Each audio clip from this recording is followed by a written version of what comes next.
I'd like to begin tonight with an acknowledgement of country.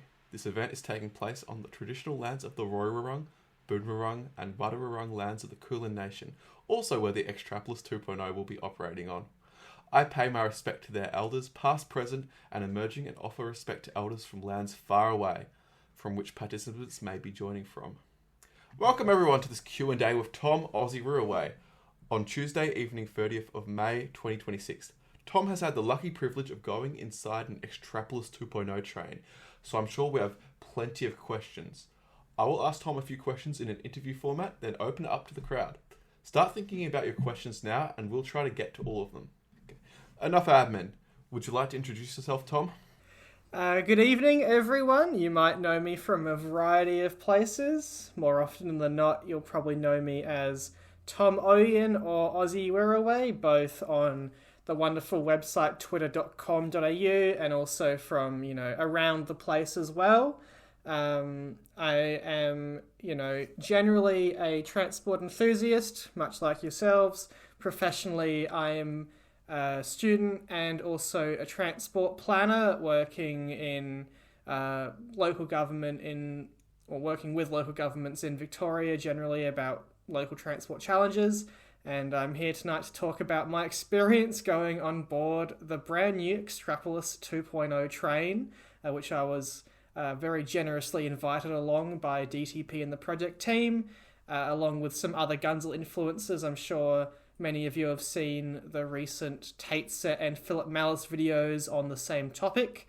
So tonight I'm hoping if you've got any questions, both from content I've done, from watching those videos, that I might be able to provide some insight and some answers about these fabulous new trains, which will be debuting on the Melbourne railway network quite soon, I imagine. Well, it is so exciting to get some new rolling stock on the network. So I'd like to ask you, what was your first impression as you entered the Xtrapless 2.0, and what will we all have to look forward to? My first impression of the new Xtrapless 2, I suppose, is just how modern the train is inside and how also quite distinctly Victorian I think the new train is.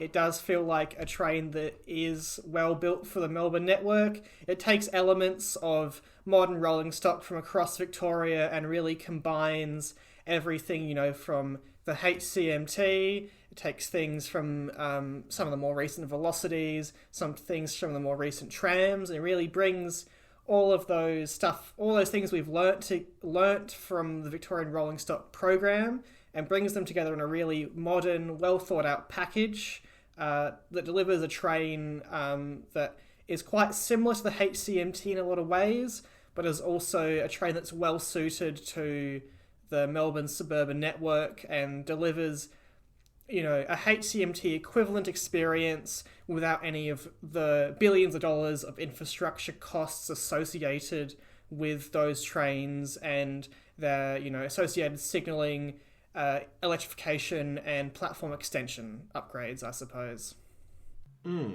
So would you say it felt more like a HCMT than an Xtrap? I would say in the sense that the train is quite modern. It reflects everything about what a modern train should be. And in the sense the HCMT is the benchmark of the suburban train in Australia at the moment, I would say.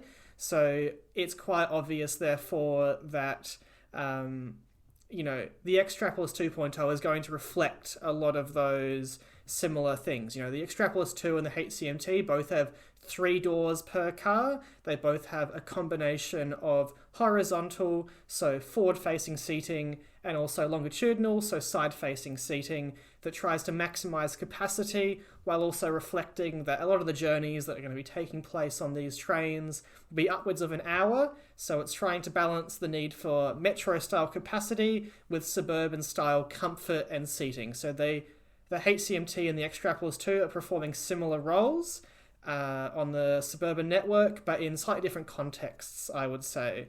So people who are familiar with the HCMT will have an experience in the Xtrapless 2 that I think is similar, but in some ways I think there have been lessons learned from the HCMT that are going to result in a train that I think is maybe a bit better and a train I'm very excited to ride. Well, that's a big claim. So what have they learned from the HCMT? What makes it better? I think the Xtrapolis 2.0 is a train that gets all the basics very well right. For instance, the HCMT has those windbreakers. It's quite constrained around all of the doors. So in peak hours, the gangways and the HCMTs can get quite crowded around the doors. On the Xtrapolis 2, that's a bit more open. The doors genuinely feel quite wide. There feels like there's more space to move around inside the Xtrapolis 2. It does feel like a wider, more roomier train. And I think that's a bit in response to the fact of the HCMTs. Their carriages are a bit shorter, so they're trying to squeeze in more per car. But because the Xtrapolis 2 cars rather are a few meters longer than a HCMT, they've got more space to work with. And I think this makes a train that's a bit roomier and is a bit more comfortable. I imagine it's going to be for peak hours because there are only 6-car trains. The HCMTs are 7 cars. But the HCMTs are only a few meters longer. I think, is it 10 meters or so compared to the average Melbourne suburban train? Yeah, one of the biggest complaints people had with the HCMT was the lack of preloading door buttons. Has this been addressed on the Xtrap too?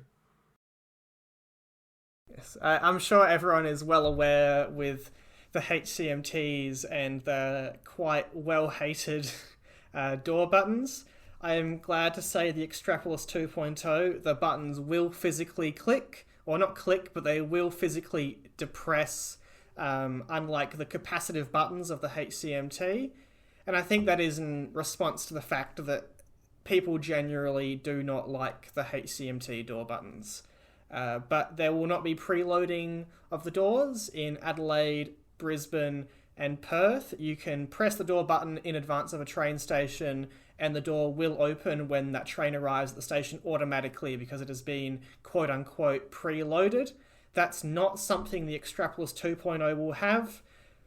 The justification for this from the people I've spoken to is because that would not be the standard associated with any other train on the Melbourne suburban network. So creating a sort of a difference between the new trains and the old trains might be, hard for customers to understand, I suppose. And also the modern European guidance about how a door button works and how being intentionally pressing that door button to open it means that generally you don't want to have preloading doors, at least with the current configuration of the train. That's certainly something that could change, I imagine, but it's not something that is, it's certainly a popularly requested feature, but it's not something that will be a immediate feature of these new trains, I suppose.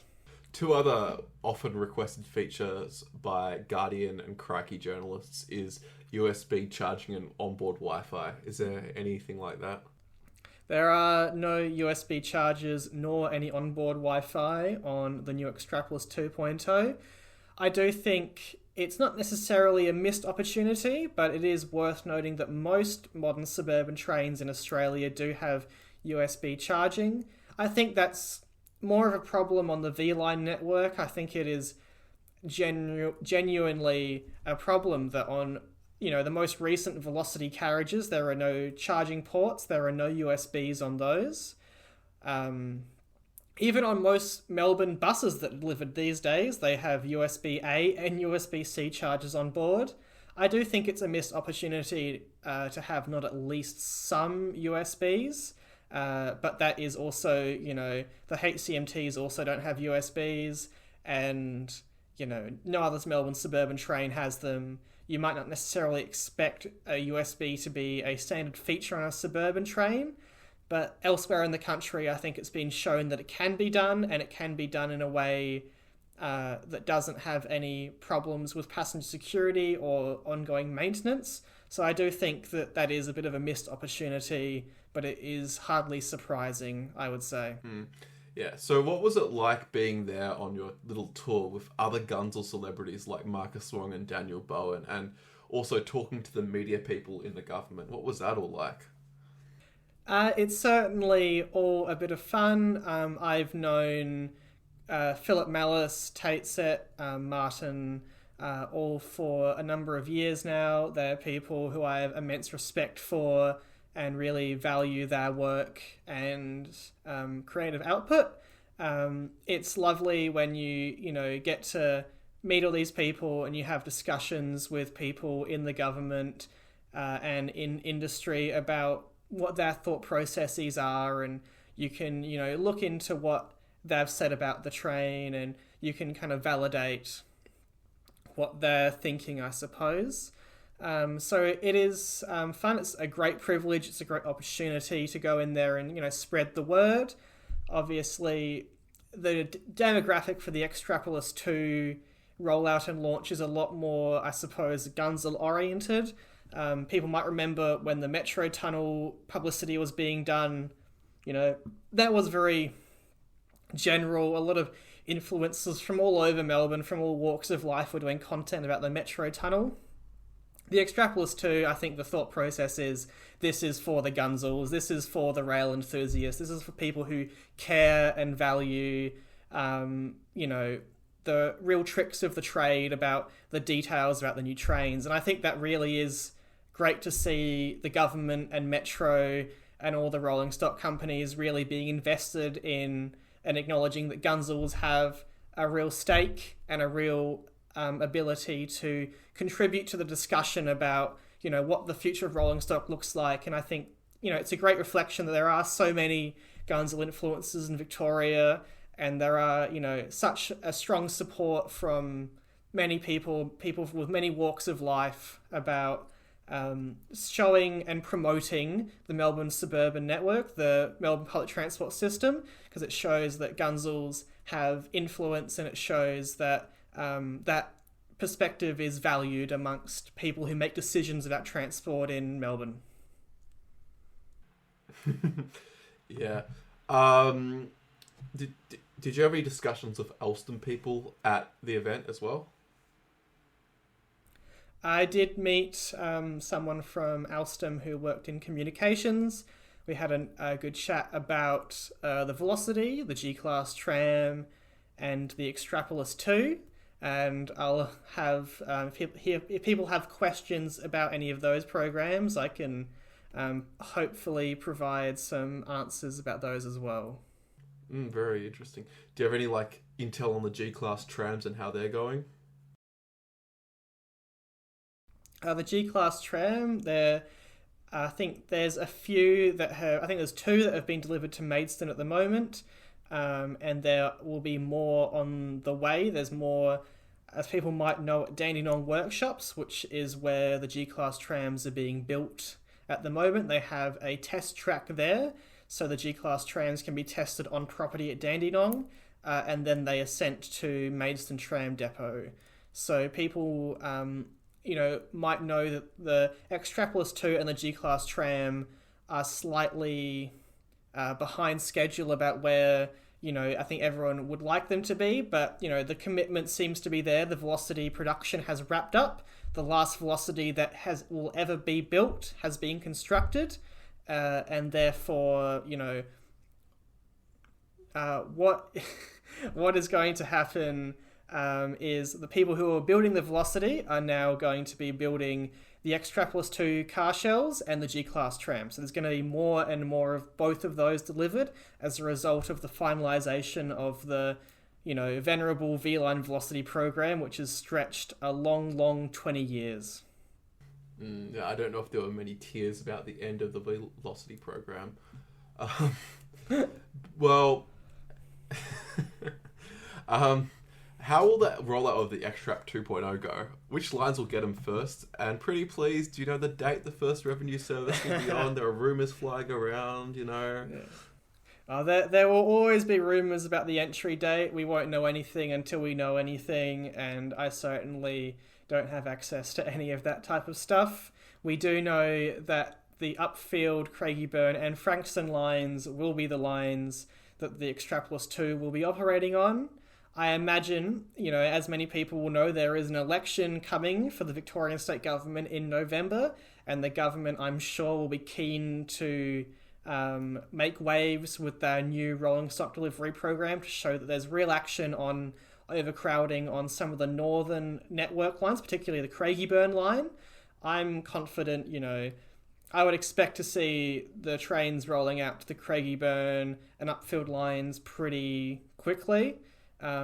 My understanding from talking to people is that both Craigieburn and Cannonook yards have been upgraded to accommodate maintenance and storage of the new trains. And while I think the North Melbourne, network of sidings has not been upgraded for the Xtrap 2 or has not been verified, I imagine as part of their rollout, the Northern Loop will be seeing the Xtrap 2.0 pretty quickly. And just because the state government, I'm sure, will be keen to point out they're doing real action on transport in Melbourne's north, I would personally expect the first run of the Xtrap 2 to occur on one of those northern lines. Makes a lot of sense. Talking about announcements from the government, this is the week of the bus bonanza, where the government has announced $100 million for select bus improvements across the state. What's your reaction to this? It's a long time coming. It's certainly good to see a lot of really great improvements across all of Melbourne. The upgrades, when you've only got $25 million to spend on upgrades across a network that costs, $1.3-ish billion to run per year, you're always going to, have to spread some of these upgrades pretty thin. They represent about 1.7 to 1.9% increase to annual bus service kilometres in Melbourne.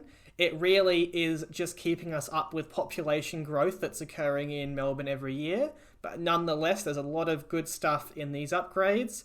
I would say that along with the upgrades, it's great to spend more on buses. It's also great to reform some of these buses that can mean that we get better value out of the network as well. And that's about, making some hard decisions about what buses run where and how we're allocating our resources. And I would encourage, the Victorian government to follow their own bus plan and deliver, both improved buses, but also change to the more broader network of the network, or the, broader bus network, and making sure that we're getting, improvements across the whole city and not just having a piecemeal approach of going route by route and doing some of these upgrades that way, I think. Makes a lot of sense. Okay, well, that concludes the interview portion of this event, and we'll move on to the Q&A. We'll go to Mary Beckrell fan. Hi. I just wanted to speak on how are the quality of the seats on the Xtrap 2.0? That's a good question, and I will say, of anyone who's ridden a short distance Vlocity, this question is one they can answer in their own time. The seats on the new Xtrap 2.0 are identical to the seats used on some existing Vlocity train sets, and with that, they are relatively bad if you're going to Echuca, but they are, reasonable and good, I would say, for a suburban run. So going up to Craigieburn and Frankston, I'd say these seats are definitely acceptable and definitely quite good, I would say. I think people are going to be quite happy with the seats on the new trains. I think they're better than the HCMT seats. Oh, and one more question, if you will. Yep. Will they go, is there any set date on when they will enter service or not yet? There's no official date about the service entry yet. I imagine it won't be far away. If they were far away, the government wouldn't be doing press comms and inviting all these people to come out and speak about the new trains. And if the trains were far away, they wouldn't, I think, have just ordered 25 additional trains as well. So I think the government, Metro and DTP are all very confident in the ability of the trains to perform well. And I imagine they will be entering service upon approval from the rail safety regulator. I know there's always speculation about dates going around, and I won't comment on any of those. But I don't imagine it's going to be too far away. I imagine it will be this financial year. Nice. That's all the questions I have for now, so thank you. Lovely, thank you so much. Thank you very much for answering them the best you can. No worries at all. Yeah, thank you, Mary Beck Ralphan. Who's next? Mint flavored Linux enjoyer. This is a brief one. Do the door buttons have that stupid lockout like the HCMT ones, where if you push it before it's ready, it locks the door out for a few seconds? This is a question I don't have a direct answer to. I don't think that they do, but also the train we were on for the test run, it was docked at the Newport Garden platforms, and one of the things about the new trains is the driver doesn't actually have the authority to open the doors of their own volition. The train gives the driver the authority to open doors based upon the train knowing its own position relative to the platform. So at the Newport Garden sidings, there is no piece of tech that tells the train where the platform is located, and therefore the doors were all locked out during our time there. So we couldn't actually open the doors and see how they performed under the wires. So that's something that we'll have to wait to the entry into service. But personally, I don't imagine why they would have the lockout. I think the lockout is something weird they can't fix about the HCMTs, and I'm hoping that Alstom and the government have learnt that people are not big fans of that. That's all I have to say. Lovely, thank you. Thank you. Now we have Comeng17, YouTuber extraordinaire. Hello, Comeng17. Hello. Hello. But my question is, how do you get invited to these things? How do you get invited to these? I don't know how to answer this question with any degree of certainty, I would say. I've been, 2.5 years ago, I was invited to go see the mock-up of the Xtrapolis 2 back in May 2023. And then, the real privilege is that I'm back again to see the delivery of the trains themselves, all this time later. There are some things I get invited to, and generally, it's because of, reach and following, and also an ability to, contribute to the discourse and to, it's not that you are a slave to Alstom or DTP or whatever, it's that you reflect the project and you inform people about this, both its pros and its cons, and you spread the word about the value of the project, I suppose. I don't know if that directly answers the question necessarily, but it is about the audience and the platforms on which you engage. And I was speaking about the Metro Tunnel earlier and how that's a bit different to what the Xtrapolis 2 is. So, it's not just, being, I suppose, an absolute gunzel, but it's also about understanding the impact that it has on the rail network and network planning and ability to tell a story about why the train matters and why it's important and what it does for the suburban network and those types of things. And so, did they just contact you out of the blue for these sort of things? Did they just send you an email or something? I don't really want to get into the details of it, I suppose, but basically, yeah, someone from the project team, contacted me being like, would you like to come see the train? And, I was, of course, happy to oblige, I suppose. One of these days, I would love to go to one of these events. That's obviously why I'm asking this. Well, if you make good enough content, if you have really something to say that is valuable to the discourse, that's just it's someone will decide as part of their network of constructing these things, I suppose, about the value and what it brings for the project team as well, I suppose. Okay, thank you. Yeah, I would say just keep posting. You're very thoughtful and your videos are really Thanks. good. So just keep it up. Yeah.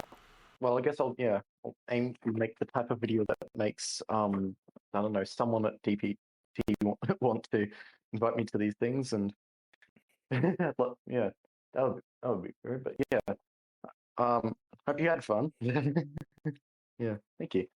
Yeah. Now we have Eggman. Is Eggman here? Hello. Yes.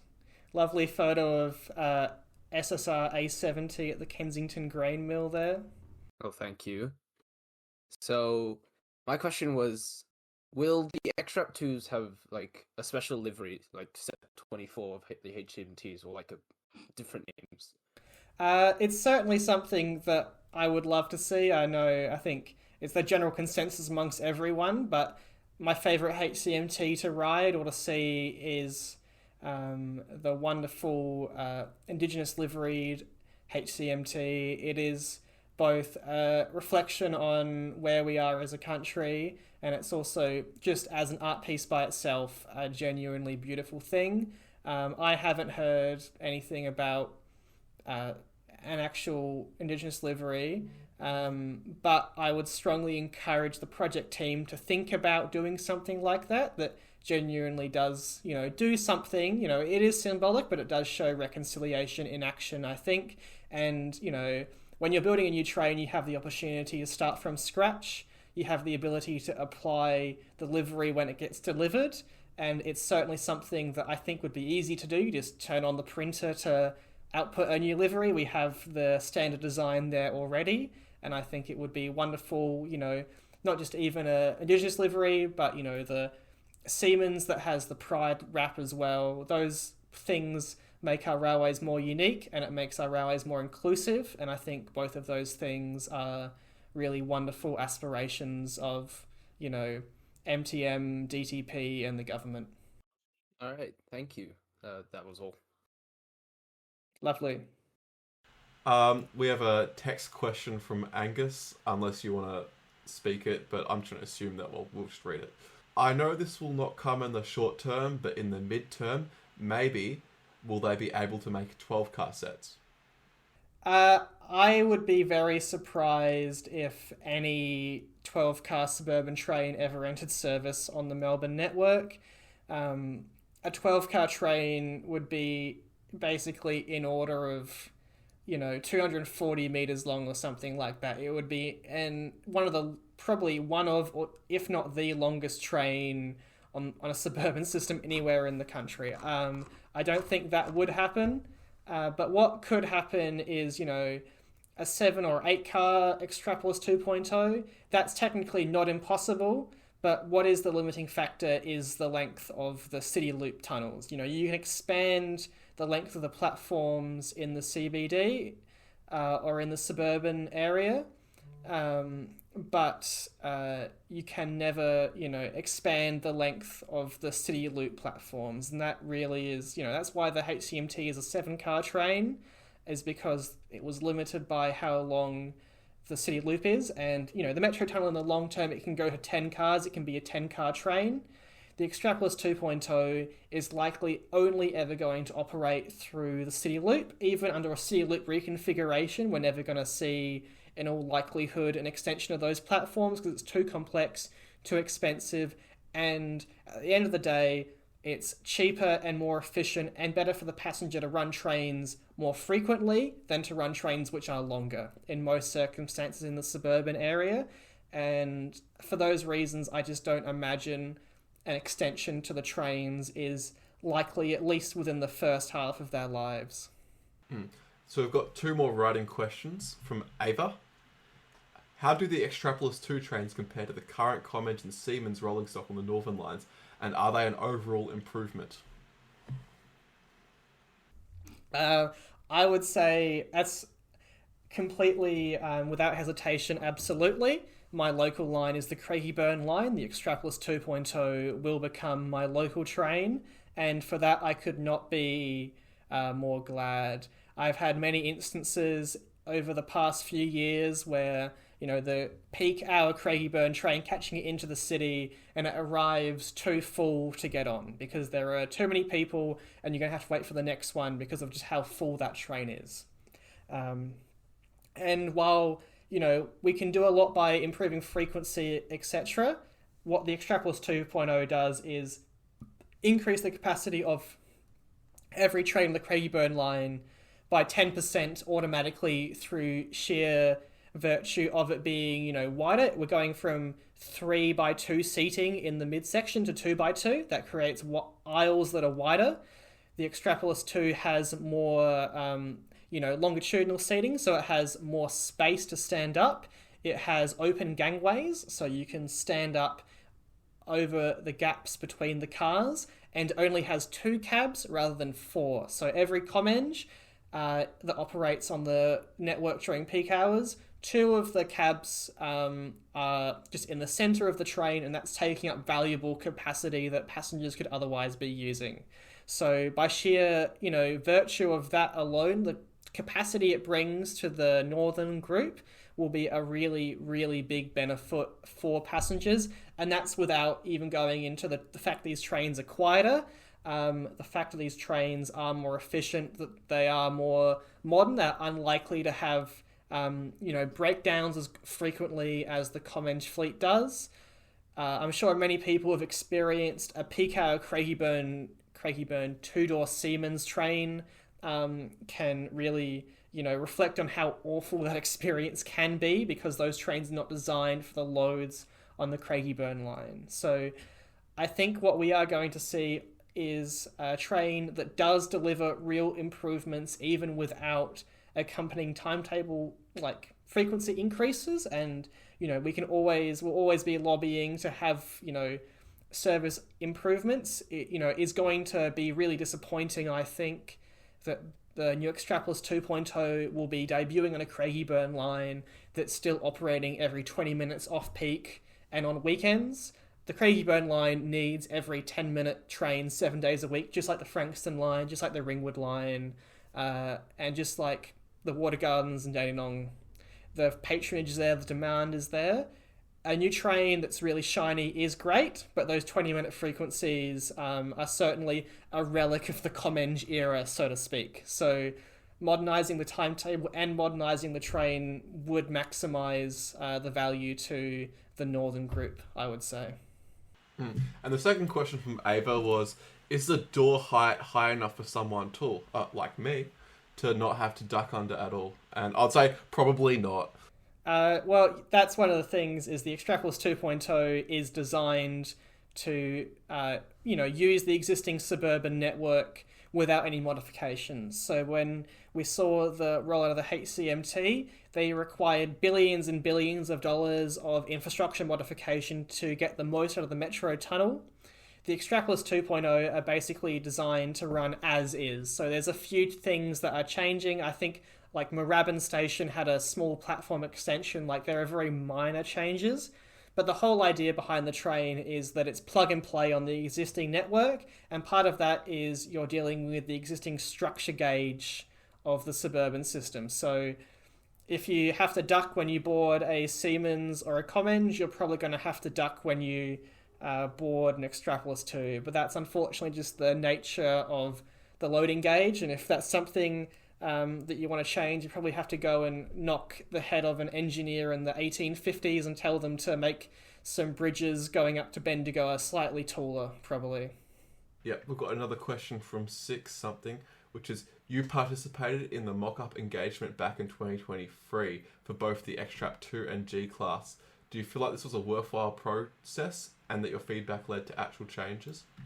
I think it's been great to see Department of Transport and Planning take feedback on board with the next generation rolling stock program so thoroughly.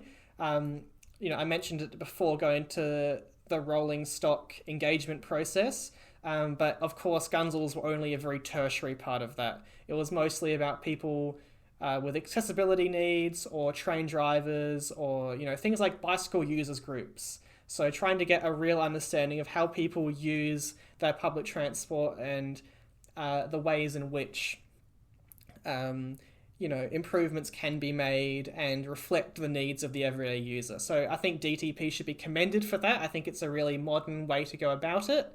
And changes have been made, feedback has been taken on board, I would say. And you can go online, you can read the engagement report. The engagement report actually says, train enthusiasts or whatever were part of the engagement for this. Like, there's some really fun stuff like that. You can go read through that and see what the feedback was about the trains. But also, I would say that the quality of rolling stock outputted by Alstom Victoria is genuinely very high. It's a really good product. So there's not even much you need to change necessarily. Like, they are good products, they are proven, they're very reliable, and I think that's a testament to the project team, and also, how good we are in Victoria in particular about doing local content and about ensuring that the trains are built here and they are built well and they are built to last. Okay, we've got another writing question from Lucas the Fox, which is, will these trains be able to run through the metro tunnel? We got Matthew Guy in the chat tonight. I think any Melbourne suburban train could theoretically run in the metro tunnel. We know this because there's been Comengers modified to run in the metro tunnel as part of the EV network testing. I'm sure you've seen the yellow train that runs around the network. The Xtrapless 2.0, there is, as far as I know, nothing stopping it from going through the metro tunnel. If the government really wanted to prove something, they could run the Xtrapless 2.0 through the tunnel after dark. It's not equipped with CBTC. It couldn't run through the metro tunnel in service, but it could run through the metro tunnel for fun. And I think that would be quite hilarious to see, actually. I think that they should, they would, not to own the libs, but it would be quite funny to see the Xtrapless 2.0 run through the metro tunnel just to show that it can be done. But as I was saying before, anywhere any other train in Melbourne can run, that's also where the Xtrapless 2.0 can run. It's not constrained to a very particular section of the network like the HCMT is. Yeah. So we've got a voice question from Lou Moore. Hello. Hi. Hello. Is this working? Oh, yes, it is. It is, yeah. I'm a little awkward when it comes to speaking. My question is, so obviously the Xtrap 2.0s are getting rolled out on the Upfield, Craigieburn and Frankston lines to begin, but is there anything on the Xtraps preventing them from running on other metropolitan lines aside from the Munnell one? So that's a good question. The answer is technically no. It's basically a result of metro sectorization policy why that's not happening. So I'm sure, I don't know if anyone remembers a video called Melbourne's Railways Have Changed Forever, but that video is fundamentally correct in the sense that metro in the long term is sectorizing each type of rolling stock to only operate on one section of the network.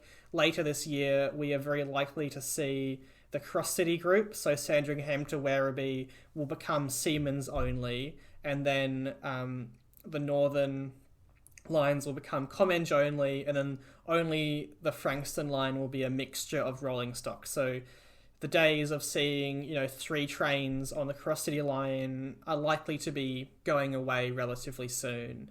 And that's a reflection on that's easier for passengers, that's easier for metro, that's easier for drivers, and it makes operating the network relatively simple. And it's part of a long-term shift that's been going on for nearly 18 years now, since Metro took over the current contract of making the network simpler to operate. So there's nothing stopping the Xtrapless 2 from running to Mernda or to Hurstbridge or to Belgrave.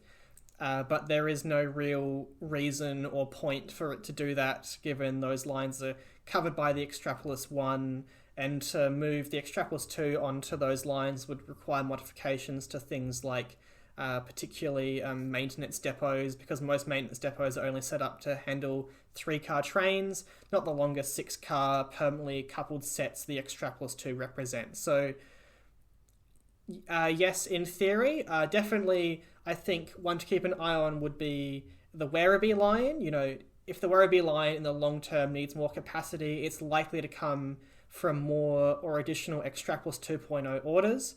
But the government has ordered 50 Xtraplus 2.0 trains. That's only enough to replace the Comeng in totality. But for instance, the Wyndham Vale electrification will have to happen one day. It's current policy that will happen via the electrification of the RRL, as far as we know. The most likely electric train to operate to Wyndham Vale would be the Xtraplus 2.0. If the line to Werribee was electrified, the most likely piece of suburban rolling stock, or at least if that happens within the next decade or so, would be the Xtraplus 2.0. So in a lot of circumstances, if the network expands outside of the metro tunnel group, so, you know, going to the airport will be served by HCMTs. But if there are any expansions of the network that are beyond that particular scope, it's quite likely that those bits of the network will be served by additional orders of the Xtraplus 2.0, because it is cheaper and it can run an existing network, and the maintenance is there for it, and the staff will be trained to handle it, and it will be the simplest way to do it without procuring an entire new round of trains, when we've got something that works really well and something that fits everywhere, I suppose. I hope that explanation all makes sense. Yeah, really good. Really in-depth. Thank you very much. No worries, excellent. Got an invitation to speak from Angus, who sent a text question earlier. Do you still have, like, something to say? Is my microphone working? It is. It is, wonderful. yes. Excellent. Now, Yes. that text question wasn't me. That text question wasn't actually me. Oh, That was someone else it's the fake one. with my profile picture. Yeah. It's the fake one, Yeah. but that's in the past now. I've got a cheeky 2 questions I might slip in at once here. My first question for you, Tom, is if you could only pick one, would you pick the G-Class tram or the Xtraplus 2.0? Oh, that's a good question. I have not seen the final G-Class tram in person yet. I'm hoping, both the Xtraplus 2 and the G-Class tram are likely to enter service this year. I'm hoping I might get to see the G-Class tram, but I will hold off on any formal opinion about the better of the two until I've had the chance to be on both, I would say.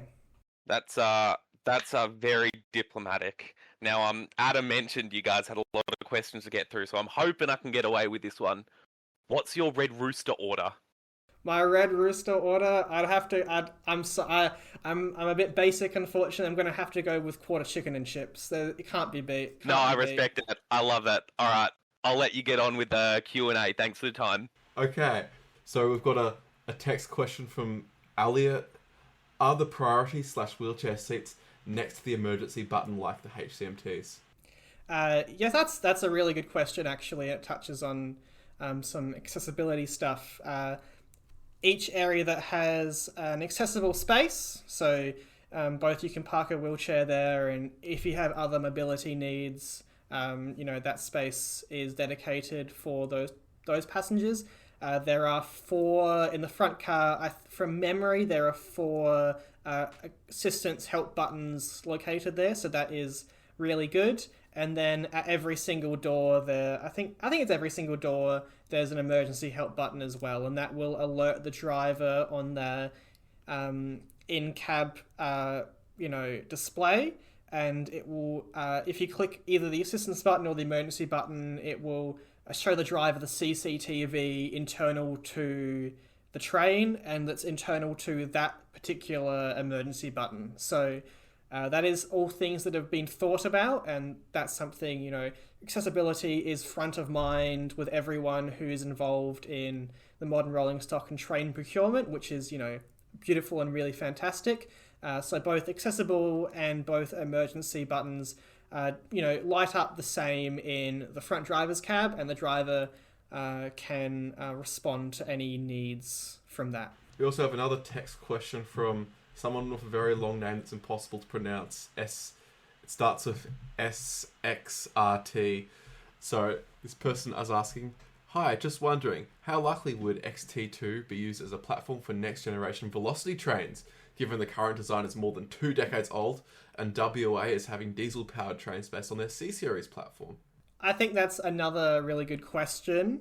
And to give some context, when all the modern rolling stock providers, so whether it's Alstom or Siemens, or maybe there's even a third company that still makes trains that hasn't been bought out, they all have basically what's a global platform. So every train is basically more or less the same world over, because it's a standardized bit of kit basically that responds to the needs of the loading gauge and the actual gauge and the number of doors and the length of the cars and all these types of things. It's all very adaptable and flexible to the needs of the railway. And I would suggest that, you know, a next generation Vlocity is something that's a long time coming. It's something that will have to be thought about.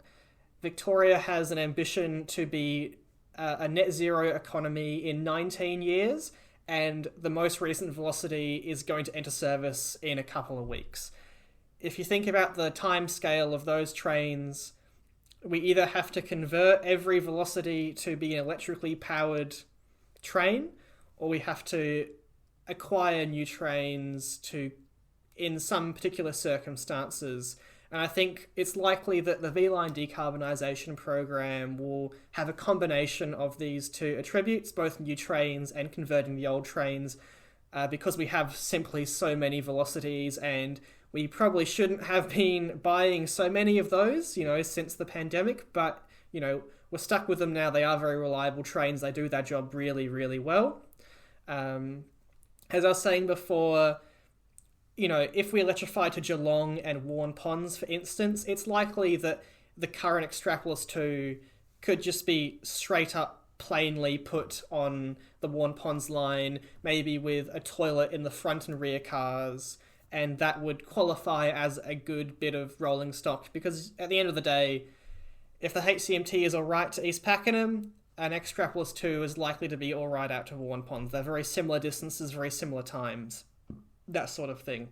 And maybe they'd paint it, or maybe they'd paint it purple and have a nice purple decal on the Xtrapolis 2.0. But in terms of the regional network, things like, you're never going to be able to electrify to Maryborough or Ararat because the demand is too thin and there is not enough services a day to justify full electrification. You can justify electrification to Ballarat, to Bendigo, to Traralgon, those types of places that have very frequent trains, very high speeds. When we're talking about those kind of thinner routes, you need something that is probably going to have to be a battery-powered train, and that's where I think a next-generation Xtrapolis 2 regional train would really fit in. I would encourage anyone listening to look up the new trains for the Dublin Dart system in Ireland.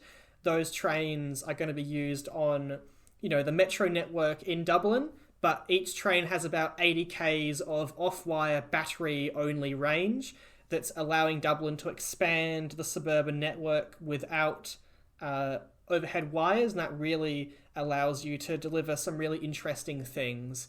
I think modern rail procurement is pretty much going in that direction, where we electrify where we can, but batteries have come a long, long way, and batteries can deliver, you know, a few hundred kilometres of off-wire range in the right circumstances. So I know that's a bit of a long answer, but it is something that I'm quite personally passionate about, and I hope that gives everyone some things to think about. From the same person, they also asked, is the Melton line electrification, if it goes ahead, like it won't, likely to be HCMT or XT2? The Melton line electrification will have to be HCMT trains. I don't know if there are currently enough HCMT trains. It might be a possibility that more will have to be procured, but there are also so many HCMTs. When all Xtrapolis 2.0s are delivered, there will still be about 20 more HCMT trains in the fleet, just to give an idea of how big that fleet of HCMTs is. So simply put, the reason the HCMT will be using the Melton line is because if you look at the diagram of the Sunshine train station upgrade, the Melton trains will be routed in with the airport trains and the Sunbury line trains, and they will be going straight into the metro tunnel, basically. So unlike the Wyndham line, where those trains can't be routed into the tunnel, the trains from the Melton line will only have one option for routing into the city, and it will be via the metro tunnel. So we do know, whenever the Melton line electrification does happen, I would be a bit surprised if it wasn't announced prior to the next election, to be frank. But that will have HCMTs on the Melton line. Very good. We've got a question from Comeng. Are there bicycle straps or any racks on the new trains? I hope it will be easier to take bikes on them than the Xtrap one. That's another good question. Basically, the bicycle configuration on the Xtrapolis 2 is basically the same as the HCMT, that there are some bicycle straps in longitudinal seating areas. My personal view is, as a regular cyclist, this isn't probably the best way to go about this, especially when trains get busy. People, aren't generally willing to stand up from the seat so that you can have your bicycle and place it there. I think, having one bicycle take up 6 or 7 seats on a train is not a fantastic way to do it. I think it would be nice to have some, racks or ways to mount bicycles vertically. That happens elsewhere in the world, but also Metro and DTP don't really want you taking your bike on the train unless you really, really have to. So that is one of the things, especially, with the growth of the e-bikes, the delivery giant things, those are going to be a pain regardless of what the setup is. So there is a couple of spots throughout the train that are like pram and bike zones where you park your bicycle like parallel to the door, kind of in the middle of the train, not to interfere with wheelchair passengers and that type of thing. But at the end of the day, the best move is almost certainly going to be to put your bicycle in the rear car of the Xtrapolis 2.0.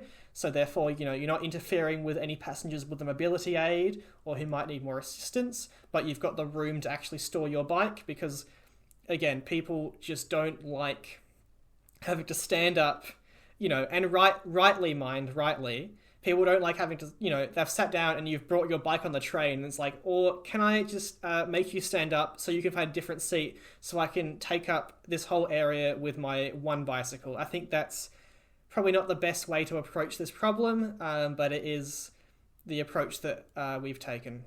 We also have a question from Proxy, which is, Tom, do you know what traction motors the Xtrap 2 uses?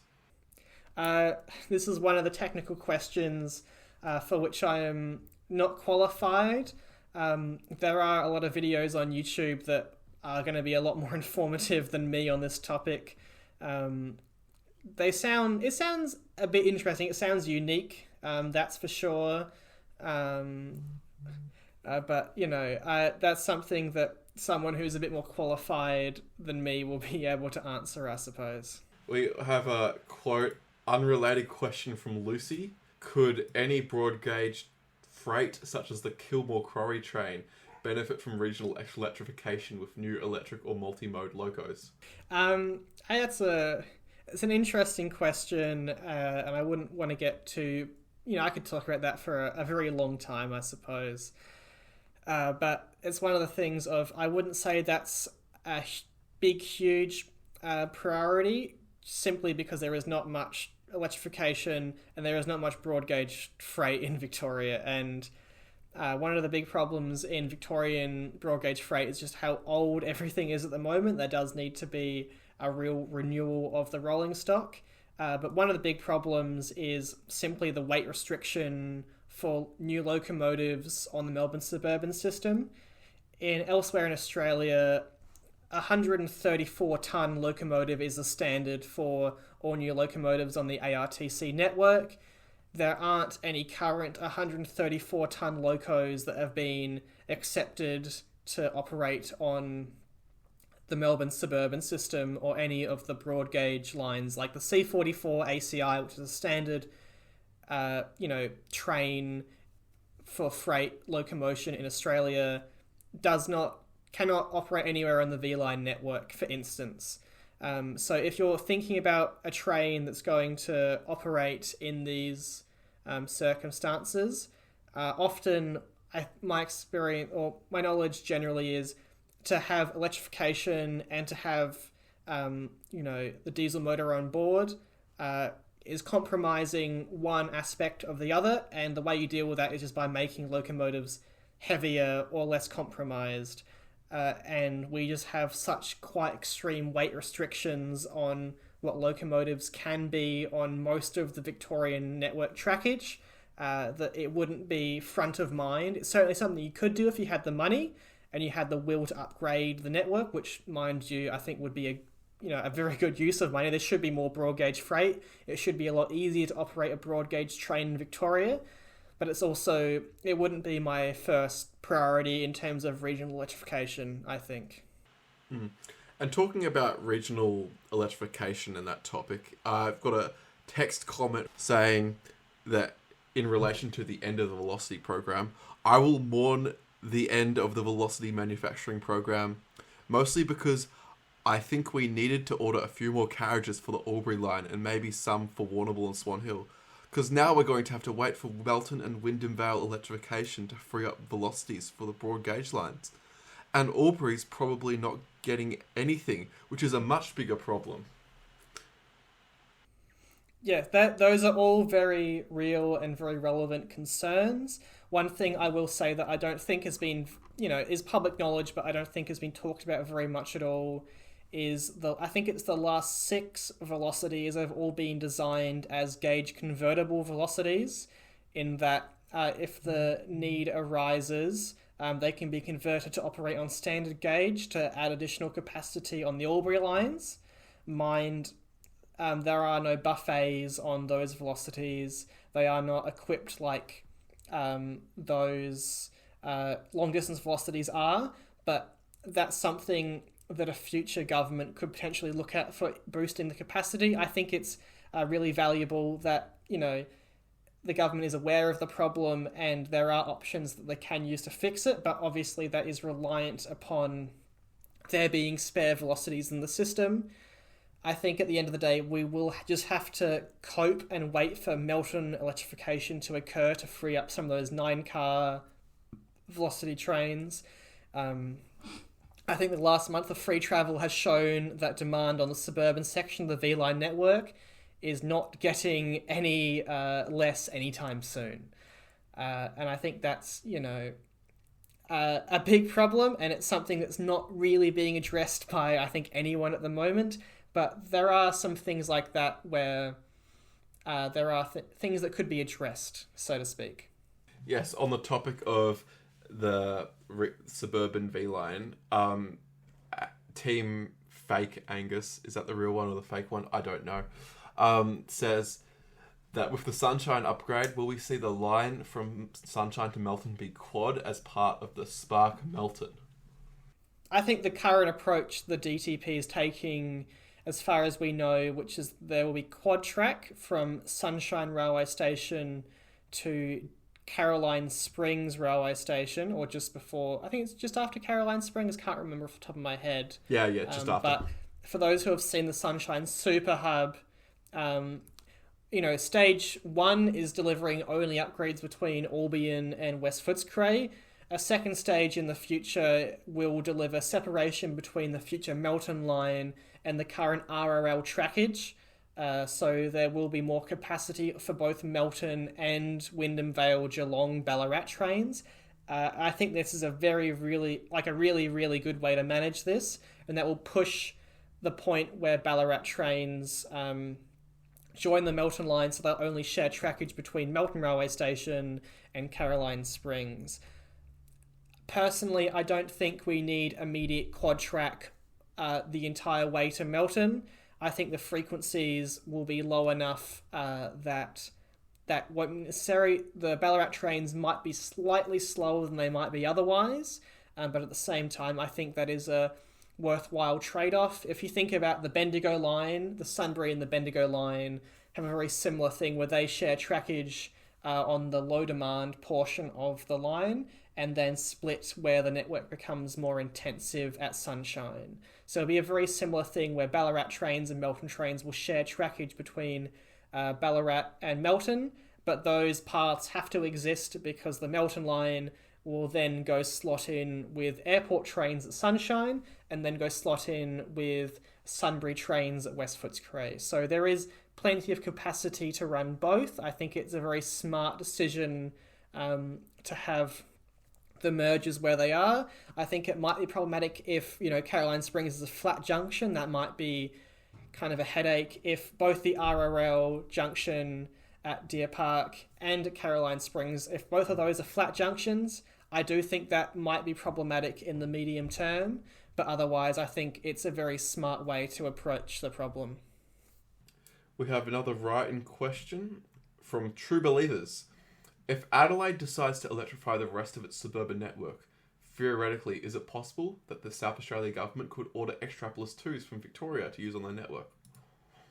I would certainly suggest that the Xtrapless 2.0 would be the leading candidate for future Adelaide Suburban Railway rolling stock, in the sense that they are broad gauge, and while they're not the same electrification, the Perth C Series are 25 kV overhead, which is what the Adelaide Suburban network uses.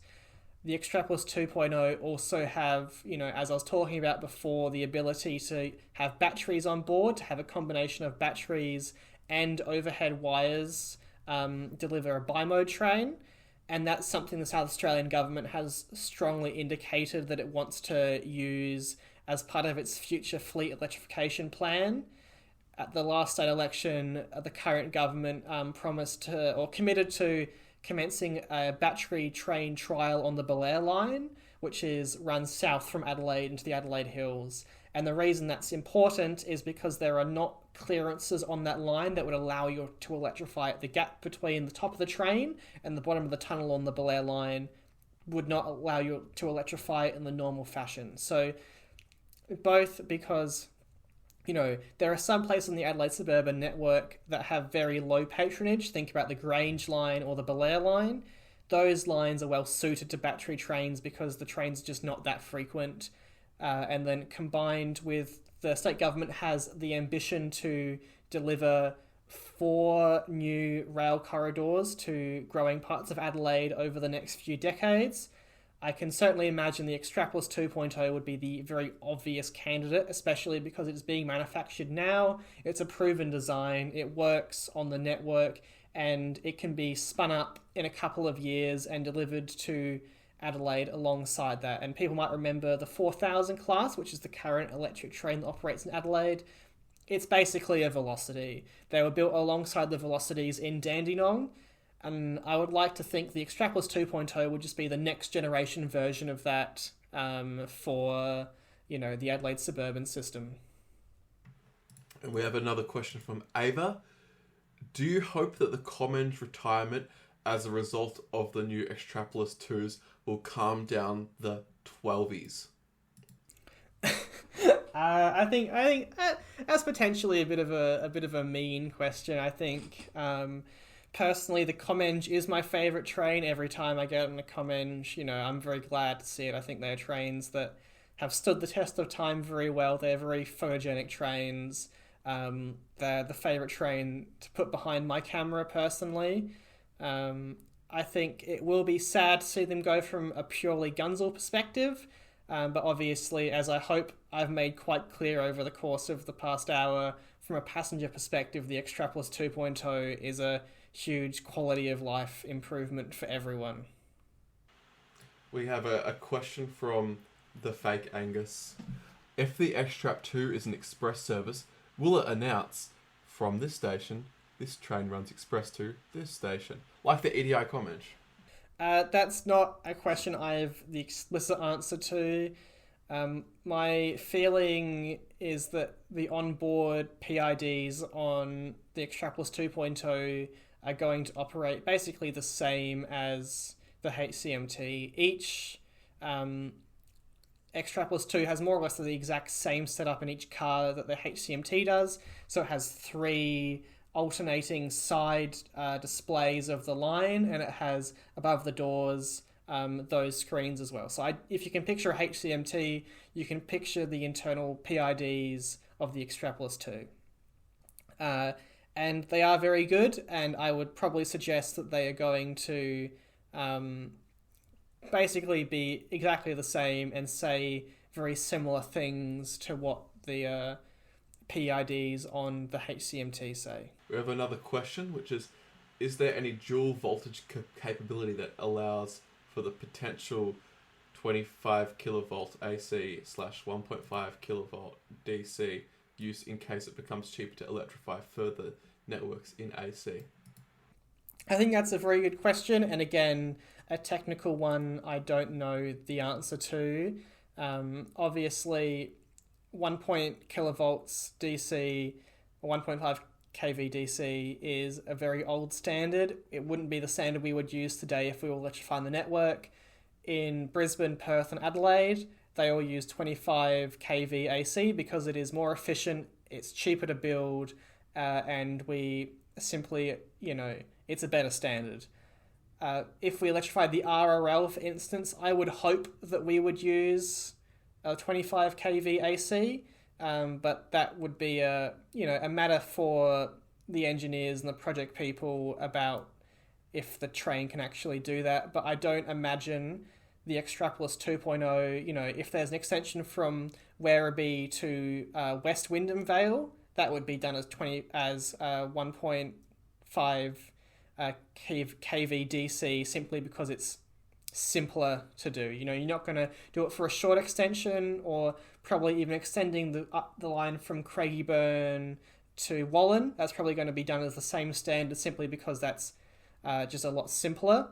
But if we're doing greenfields, if we're going out to Ballarat and Bendigo on the overhead wires, it would be nice to be using a standard that's better, that's cheaper, and is more efficient. And on that, do you think they would do that if they electrified the regional lines, or do you think they would stick with DC stubbornly? It would certainly be the smart thing to do, is go with 25 kV AC. It's never been simpler. Anywhere else in the world does it. Even in the US on the electrified Amtrak network, they're switching between voltages all the time. It can be done very easily. You would hope that they would do it, but you never quite know with some of these decisions that get made occasionally, I suppose. Yep, we have another voice question from the real Angus. Get on and say a question. Wonderful. I'm back. Sort of building on the question before about the retirement of Comeng trains, I was wondering what you think, or possibly what you know, about the future of the Comeng fleet post-retirement. The future of the Comeng fleet, there's not anything that I know that other people wouldn't know. I can only give my thoughts about it, which is they are very old trains, and I don't imagine they'll get it. They're not going to be like the Harris trains where they get a second lease on life on the V-Line network. That's just not really what is done anymore. I think, Yvette, the yellow Comeng train doing the network testing will probably end up being the last Comeng in service for some time. I imagine some of the rail heritage groups will get their hands on a Comeng if they want it, but at the same time, it's not exactly a hugely desirable tourism asset. I imagine they might get sold, they might get used as classrooms in some contexts, or, novel and unique things like that, because they are, a very iconic piece of the Melbourne suburban system from the past 40 years. Many people have fond memories of the trains. It would be a shame to see them scrapped completely, but at the same time, you can only really speculate on these things, and we haven't even got the first Xtrapless 2.0 in service. It won't be into the 2030s that we see the last passenger Comeng run. We still have a long time with these trains to go. We still got a long time to enjoy how great they're going to be on the network, and it won't be until a lot of us are a bit older that we're reminiscing about what it was like to ride the Comeng back in the day, to people who are, only in primary school at the moment type of thing, like the next generation of gunzel that comes through. So I suppose we will have to wait and see what happens to the Comengers. Okay, I've got another question. Is it true that these projects are supported by a team of in-house gunzels?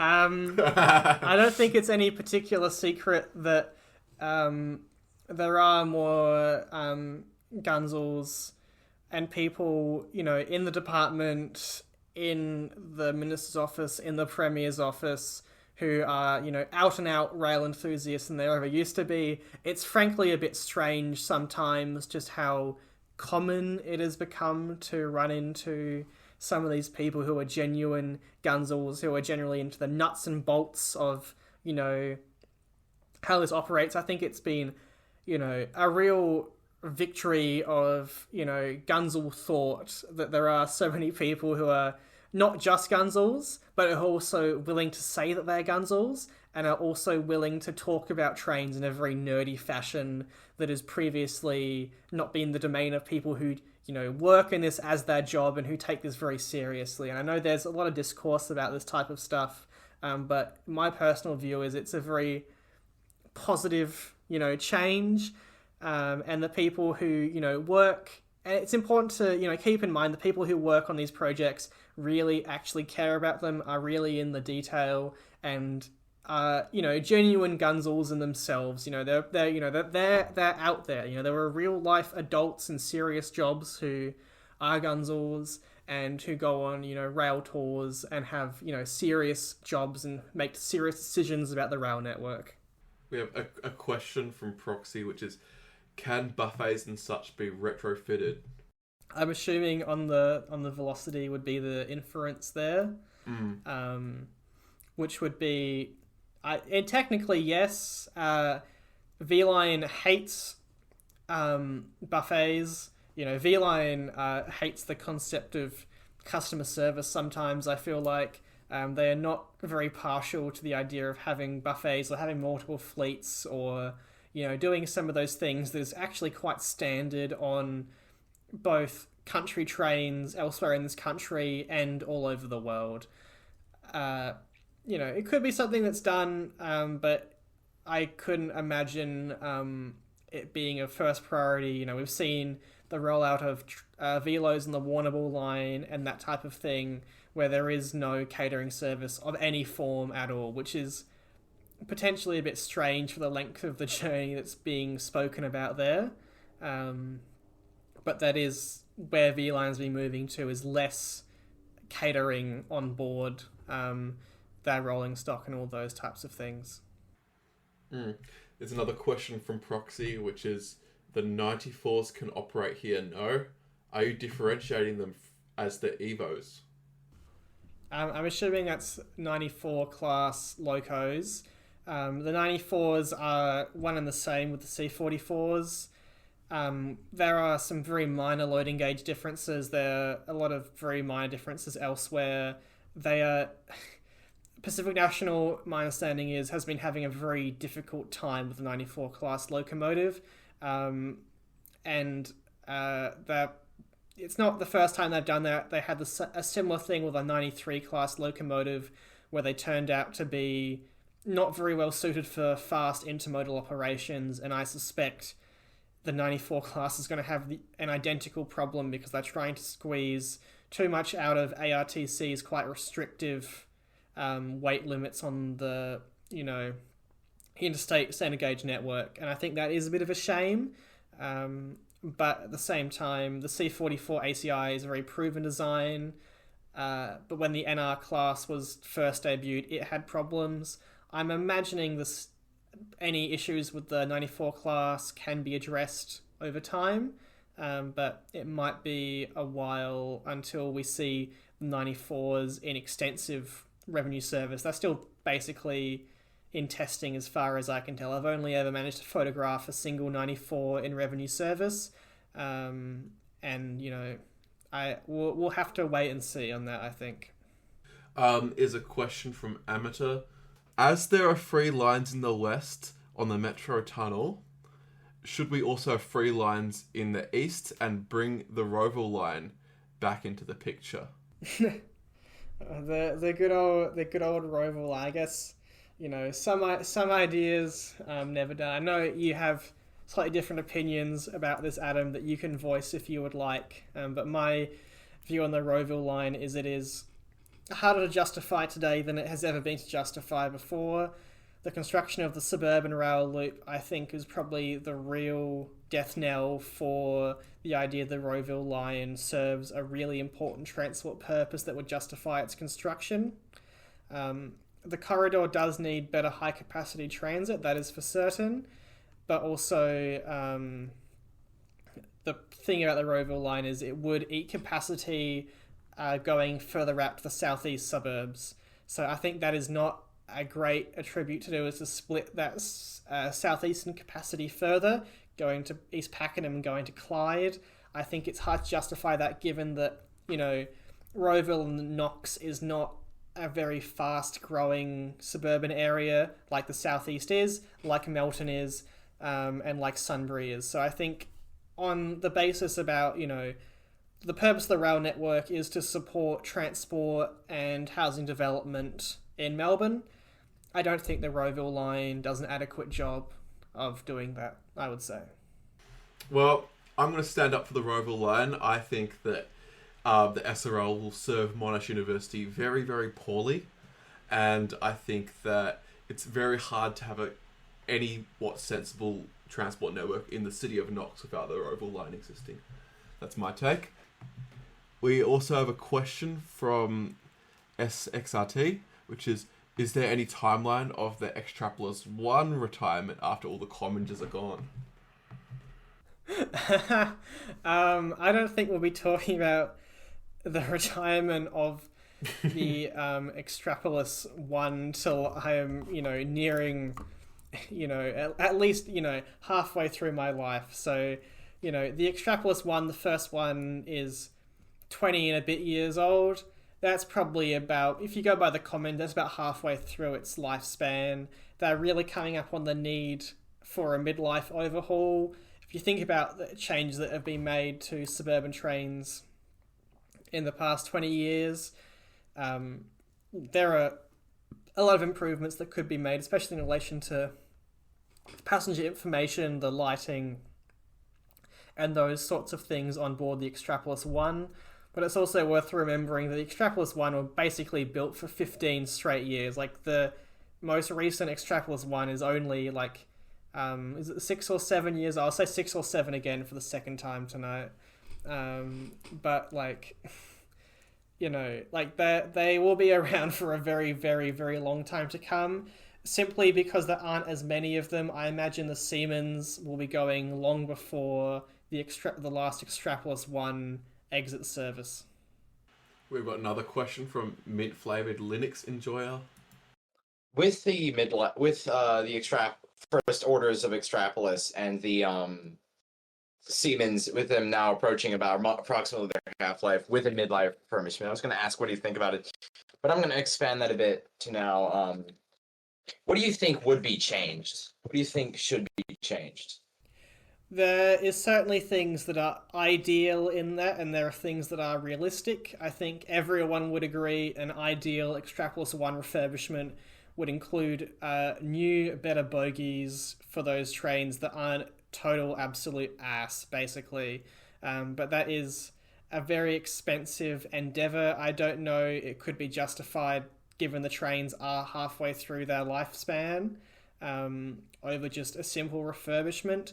Because the Xtrapless 1s, and both the Siemens, I suppose, are quite cheap trains, I don't know what improvements could be made. Personally, I think the Siemens is at a point now where there aren't really any improvements you can make. The seating has all been upgraded, all the PIDs are brand new LCD screens, basically.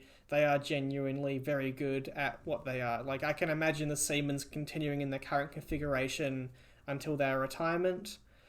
Like I was saying, with the Xtrapless 1s, I would expect a very similar treatment that the Siemens have received over the past few years. So the replacement of the passenger information screens with modern LCD panels, the replacement of the lights with less whatever's going on with the lighting in the Xtrapolis one, the replacement of the seating maquette with, better, with the modern whatever, Transport Victoria, DTP, PTV, TFV, whatever acronym is going around this week, whatever the modern standard is for the branding, those types of things will be the improvements that are made on the Xtrapolis one, I imagine. But that would probably be a rolling program over a number of years. And obviously the most important thing for any train on the Melbourne suburban network is it runs reliably and it carries passengers. And I would say both the Siemens and the Xtrapolis one are doing very well at fulfilling both of those objectives.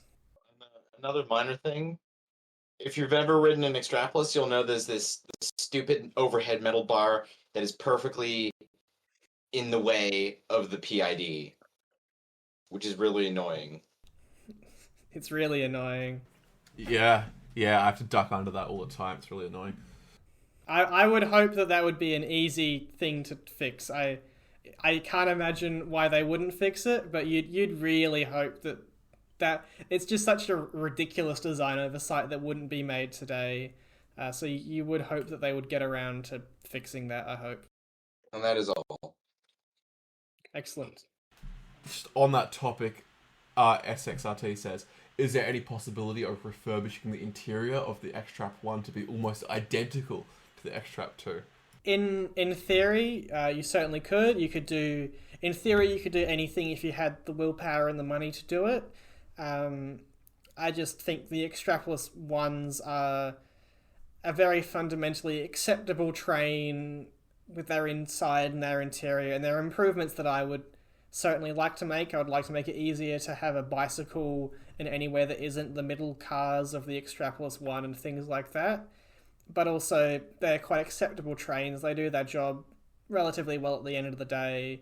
And it's more about what could be justified for a midlife refurb, keeping in mind a midlife refurb is not something you can generally spend a lot of money on because it is a cost borne primarily to metro trains, not like the Xtrapolis 2 where they've got all the money to go about making the train really perfect, really ideal, and really well suited for the future. A midlife overhaul is just not as advanced, not as wide in scope as that, I would say. We've got another writing question from Alec. To both of you, where is your favourite cafe / eatery / pub within a 5-minute walk of a train station? Well, to both of Adam, you should go first.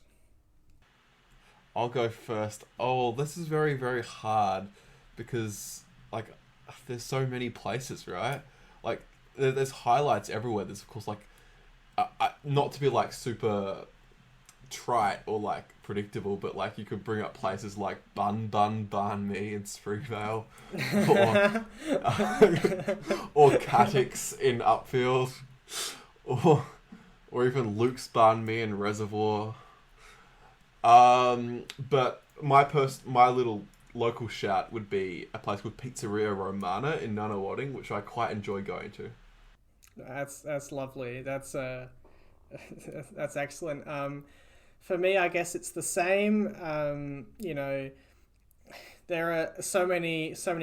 In Melbourne, we're spoilt for having some really amazing pubs, and eateries and things like that. I would have to say Fresh Chili Deli in Sunshine, which is a banh mi shop. It might be a bit further than 5 minutes walk from the train station, but I think it's worth a shout out simply because sometimes I do just like getting on the train to go to Sunshine just so I can get a banh mi from Fresh Chili Deli. And they've also got an establishment at St Albans as well. So highly recommend if you're looking for an idea for lunch out west, Fresh Chili Deli in Sunshine. The one in St Albans is definitely within 5-minute walk. Do you know if Melbourne tram classes are meant to be written with a hyphen or without one? That's a cheeky question. Let me look this up real quick. I think it's without, right? No, it's with. Well, Wikipedia it is. So I guess it's probably. I guess it's probably that. We trust Wikipedia. I'm a Wikipedia editor, so I would be hoping so. Yeah. Now, just quickly, it seems like mint-flavored Linux enjoyer has remembered their question. It's to do with the Comeng, and in the future when their retirement edges closer. So like when Sydney did their last week, lost trains for some of their older ones, and they had this big thing with a banner on the front of the train, or thing where it was like, the last train. Do you think Melbourne would have something like that for the last Comeng? I think that there is a very good chance that something like that would happen, simply because there is a bit of fanfare about it, and it is, a very unique thing to retire a suburban electric train. I think it was a bit of a letdown when V-Line retired the last H-set, is it sort of happened with a whimper, not a bang.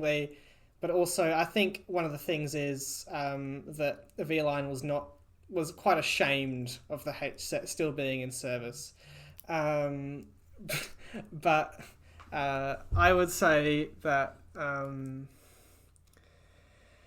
you would hope so, and that's a long time away. There are people who will be making the decisions about that, who are certainly not making those decisions today, I suppose. But if the currency of how in depth the gunzel deep state has become, I would be very shocked if there was not quite a bit of hype about the last Xtrapolis 2, but I think, or the last Comeng, sorry.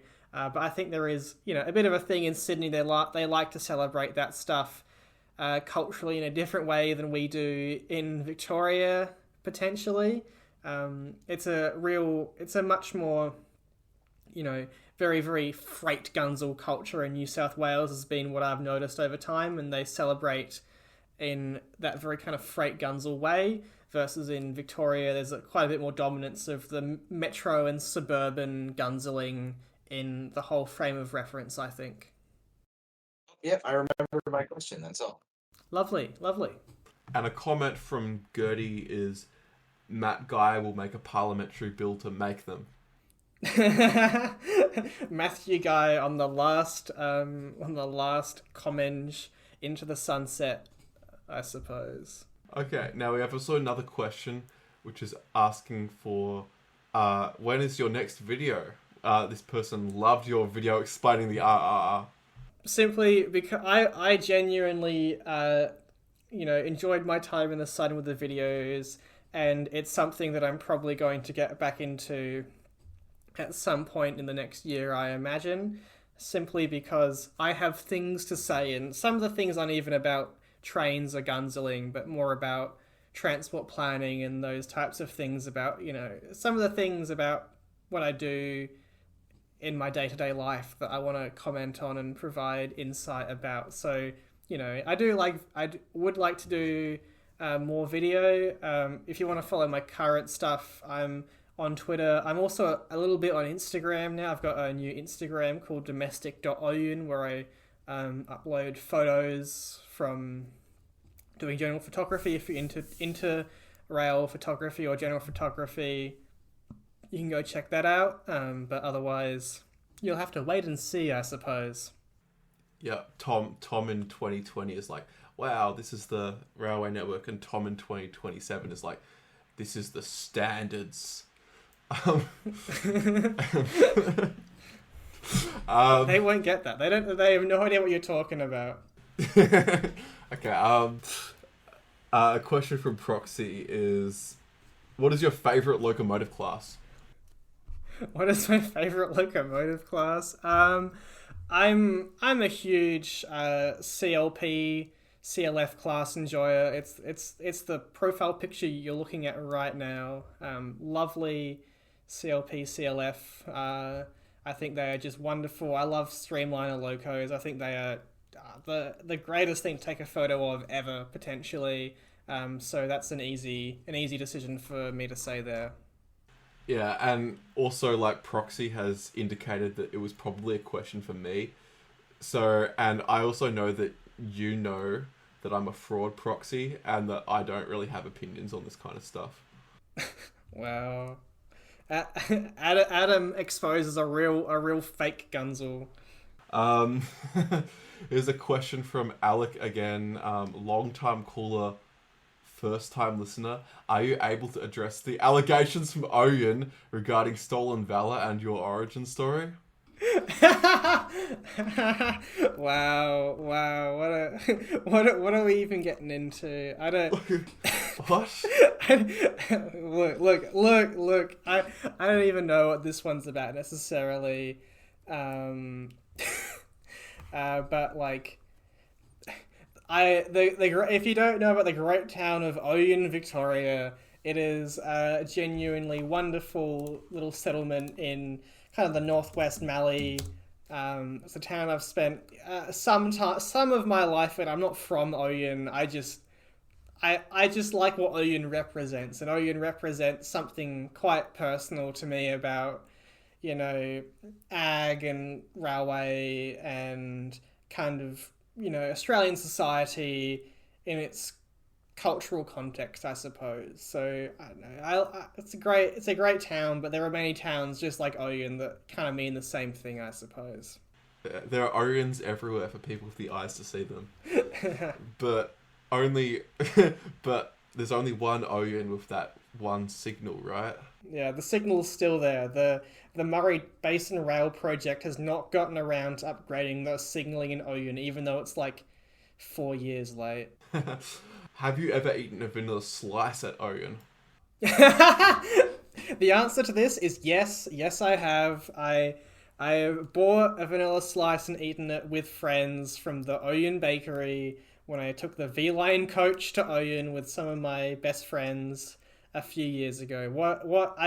If there is the best and equally worst day of my life, it was the day I spent 19 hours in the great town of Oyen. What a wonderful day that was. But I can equally tell you should never ever do that. But also, it was one of the best days of my life. And of course, about the vanilla slice, I think the vanilla slice is famous for being the best vanilla slice, and it won that from Jeff Kennett or something. So is it really the best vanilla slice? It was actually just okay. I gotta be a bit real about the Oyen vanilla slice. It was fine. But also, I'm not like a huge... thanks for chiming into the chat, Jeff Kennett. I appreciate that. You know, I'm not a huge vanilla slice enthusiast. I think it's a bit of a crap bakery treat, actually. So I'm sorry to be controversial there. Yeah, I would also agree with that. I think they're all the same. Wake up, sheeple.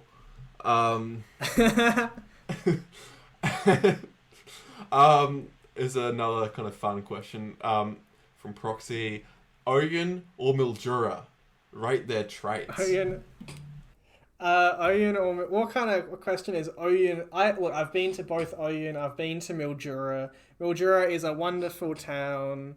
What can I say that wouldn't... that I can say in a non-professional context about Mildura? It is a very wonderful place. They have one of the worst cinemas I've ever been to there. They've got a wave pool. The first wave pool I ever went to in my entire life was in Mildura. That was a wonderful experience. They've got the Murray River. The River Murray is a beautiful, beautiful river, I would say. They also got the Sturt Highway that goes right through the middle of Mildura. They have a very interesting shopping centre. They've got express-bodied buses in Mildura. I'm a fan of Mildura. Wonderful place, but doesn't hold a candle to the great city of Oyen, Victoria. I don't think Jeff Kennett has ever suggested they should hold the F1 in Mildura. I think, you know, it's been suggested they should hold the F1 in Oyen. And in Oyen, they've also got Lake Oyen. I would have to say that Lake Oyen is a wonderful destination. They don't have Lake Oyen in Mildura. If I had to rank my favourite bodies of water between the two towns, I would go Lake Oyen, River Murray. And I'd also say that's in terms of importance to the Australian economy. It also goes Lake Oyen, River Murray, probably. So I'd have to give it to Oyen on that account. Also got some message from Haz the second. who was commenting about that they're at Mordialloc Station right now on the last couple of services. Wow, the last of the old Morty before they invent the evil Skyrail that's going to destroy the suburb, I'm sure. But thank you for being on the ground in Mordialloc, taking in the sights of a bizarre 3-track station that... Why do they keep it 3 tracks for so long? That was really weird of them. But I'm very excited for the new Mordialloc. You know, it's been... Was it the last new station that opened? Would it have been East Pakenham or Keon Park or something like that? Like, it's been a while, hasn't it? No, it's surely something more recent than that, right? Because none happened in 2025, as far as I remember. Really? Croydon's yeah, it's been. I think it must be Croydon, I reckon. Yeah, it was Croydon. Croydon was the most recent new LXRP station. Yeah. So in that sense, in the scheme of the LXRP, clearly it's been winding down for a number of years now. But it will be nice to have a brand new LXRP station. And also, you know, while we've got everyone here, it's good to mention that both West Tarneet and New Melton Railway Station will also open this year. And those will be really nice as well. Unfortunately, after those ones are done, I think we're in for a bit of a drought before the next new station after that. Yeah, it'll be Spotswood in like 2 years or something. And a comment from Alec, who is a train driver, says that there were 26 tripods up when I went through Mordialloc at 6 p.m. I don't know where they get these people from. They've got an infinite supply of iPhone tripod enthusiasts for old railway stations on the Frankston line. Could never happen in like the western suburbs or like the north. Okay, I guess we have to answer this one. Which football team do you go for? I mean, this is no surprise. Come on. The Port Power, great, you know, South Australian football team with some real history behind it, unlike the fake Adelaide Crows. And I'm a Hawthorn supporter. A very virtuous team, I think. Sorry. Well, it seems like the questions are kind of dying down. So are there any more questions? They can be irrelevant, or they could be relevant. Are there any plans to make more trenches? Or are they all going to be Skyrail? we got a trench enthusiast in the chat. This is crazy. I think LXRP is like done, right? Like we're actually just done on LXRP. It's sort of like not really a like maybe there'll be announcements, but like the thing is, all the easy ones have been done, and the hard ones are hard, and the remaining ones are not really worth the money. So, you know, the program is sort of at its kind of vague, logical conclusion, I guess. And another question would be, have you been to Glen Huntly? Have I been? Yes, I was at opening day of Glen Huntly. Maybe I don't really remember anymore. Yeah, you were. But I was. Okay, I was. Yeah, because I was there too with you. That's great. And the water tap tastes like PVC. Yeah, it sure did. Glen Huntly is like the architectural head house of Glen Huntly's got to be up there with some of the best Australian civic architecture of the past decade. I'm a big believer in the Australian civic standard of modern architecture that, you know, we've developed a vernacular in Victoria over the past, you know, decade or so about what architecture really represents to this state. And Glen Huntly is probably the prime example of just getting that absolutely right. The station itself is designed really stupidly, like the position of the stairs versus the platform versus Glen Huntly Road is abysmal. But in terms of like architecture, it's a really wonderful train station. There's a question about recommendations of where to travel on V-Line. This is a question I'm uniquely qualified for, I suppose. I've taken people to almost all corners of the V-Line network over time. I would have to say if you've done Ballarat and Bendigo, which are the two obvious ones, there are some really good candidates if you're willing to get a bit, if you're willing to spend longer on V-Line. Most of the time you have to spend longer on V-Line to get somewhere that's really interesting. I'd really recommend a trip up to Albury and Wodonga. That's really good. A bit simpler than that is Echuca. A trip to Echuca on the weekend can be, genuinely quite fun. Both Maryborough and Ararat have a bit of charm to them. And Warrnambool would also be very, very high up on my list of places to go on V-Line.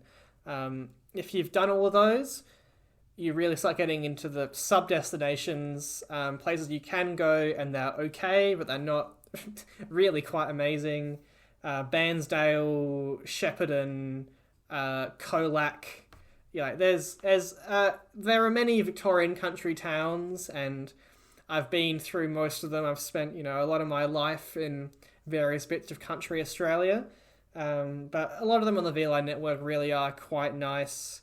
And I'd also even suggest, if you're willing to be very adventurous, catch the overland to Horsham one way, get the coach back to Ararat and the train back to Melbourne the other way. That one is really good. You can do it for the same price of any other V-Line trip, and you get to catch the overland. And how often you get to catch the overland. So, that itself is pretty fun. I guess the inverse to that would be, what is the worst place that you could go to on the V-Line? There's so many miserable places that I've been to on the V-Line. It's sort of like incredible how many bad places. I'm kind of stalling because I'm trying to remember all of the bad places I've been to on the V-Line network. I mean, before mostly the great town of Oyen. That's got to be do not catch the overnight coach to Oyen both ways. Do not do that. That's very silly. I'd have to say the town of Stawell. Stawell is a sort of vaguely terrifying town to be in. It's sort of insane what's going on in Stawell. Kyabram. Don't go to Kyabram on the V-Line. Where else have I been? I've been to Wonthaggi.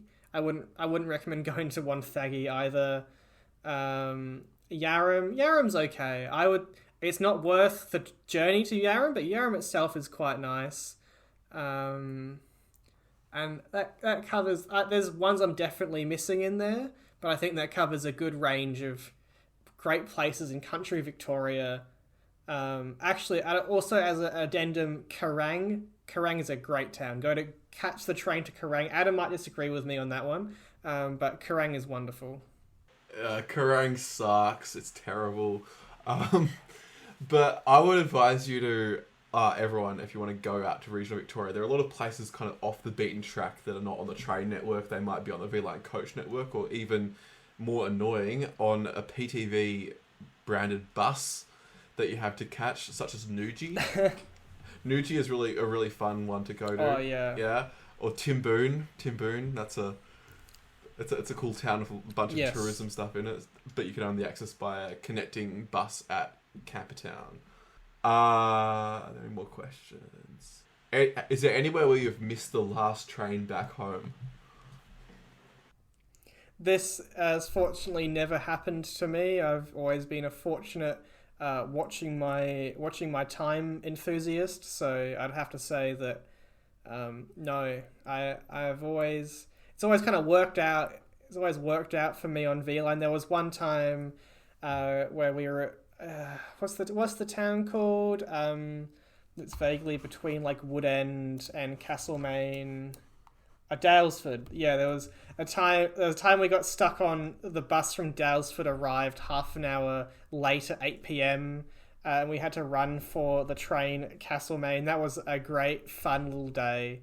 But that's the closest I've ever got to missing or getting stuck overnight. It doesn't happen at all. V-Line is very reliable. Even the coaches, even the buses, those are full of drivers, and their only job is often doing those exact routes every single day, day out. They know how to manage that. They are very supportive. They can help you to make you feel comfortable and secure, even when you're kind of going off the beaten track in the country. Yeah, and I remember that Dalesford trip very vividly because I had the reverse happen to me.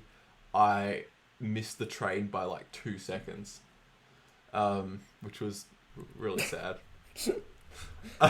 Yeah, actually, can I do an addendum on worst town? I've just remembered it. I've just remembered the worst town I've ever been to in Victoria on a day trip on V-Line. It's Denali.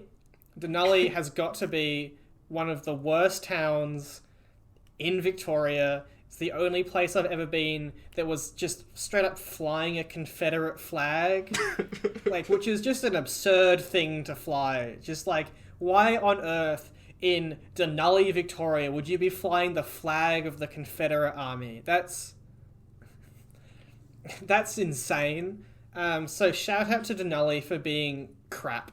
Yeah, oh, I've seen a Confederate flag in Macarthur near Warrnambool, so for some reason there's a cohort of people that seem to fly this. From Stray, what would be the best thing to do regarding the Murray Basin freight lines in the short to medium term to improve things? Oh yes, this is a good one, isn't it? It's a good one for me in particular, thing I care about quite deeply and quite personably.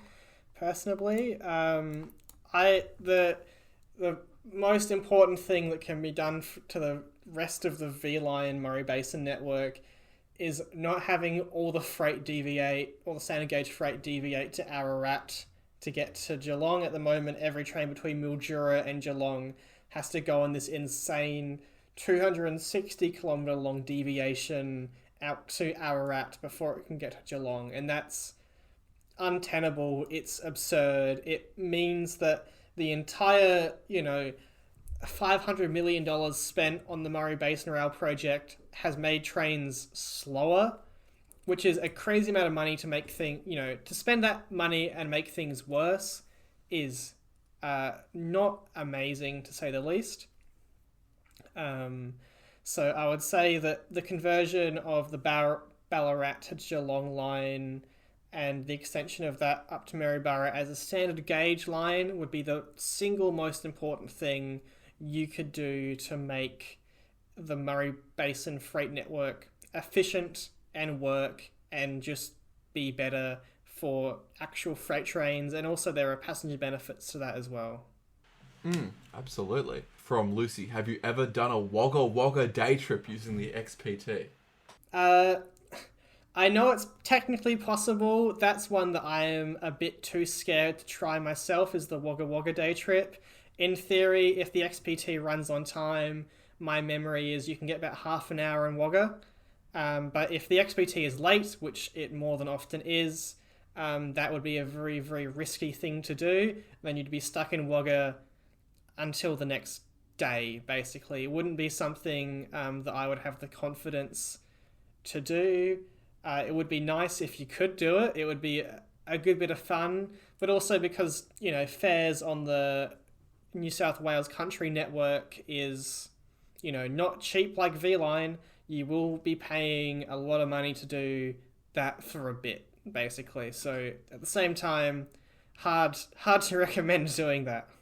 Yeah, and we're just about to hit the 2-hour mark, so I think we're going to wrap things up now. So I'd like to say thank you to everyone that's come and contributed. It's amazing, and of course thank you so much to Tom for being a font of knowledge. Well, thank you so much to everyone for coming. I really appreciated all the questions. I hope if you came along to learn something, there's something to take away and things to think about. And I'm sure, I'll see many of you on the first run of the Xtrap 2.0, whenever that will end up being. And also, huge thank you to Adam for asking the questions and running all the admin for tonight. It's really fantastic. Always great when we can do things like this and run a little event for the community. It's always so much fun. I really appreciate everyone coming along and listening and asking some really good questions that I didn't think of myself. So that is really wonderful to see the Melbourne trains community at work.